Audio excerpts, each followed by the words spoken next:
Magandang gabi po sa inyong lahat. Maraming pong salamat sa pagpunta. Sana po supportahan nyo kami.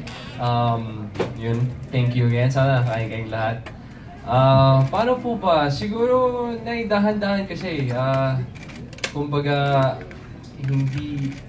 Ako personally, masaya lang po ako na meron ako ganitong oportunidad na syempre makasama si Kim kasi sa simula pa lang ng career ko, sa simula ng bago, kung saan man ako ngayon, si Kim po yung kasama ko. So, hindi ko to, I'm taking this opportunity as a gift from God, as an opportunity to makasama siya ulit. So yun, sobrang masaya lang po ako at privilege. Nay. Yeah. Yan pala. Thank you. Kimi!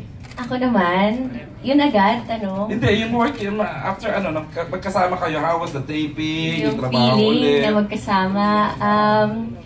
Siyempre, una awkward talaga kasi hindi naman kami super friends nito eh. Hindi naman kami, hi, hello lang talaga kami sa ASAP. Hello, kumusta? Okay naman. O, bye-bye. Ganyan. Tapos yung mga eksena namin, chami-chami, ganyan-ganyan. So parang, after ilang years, okay, sige, gawin na natin to. Pero, yun, nakakatuwa na pareho kaming professional. And, yun, medyo awkward din sa mga tao na kaharapan namin. Lalo na nung una, kasi syempre, alam naman nila yung nangyari sa amin and yung hindi masyadong, di ba? Hindi masyadong kagandahang mga ganap. Pero okay na ngayon. At least kami, natuto na kami, naging mas, na kami, professional.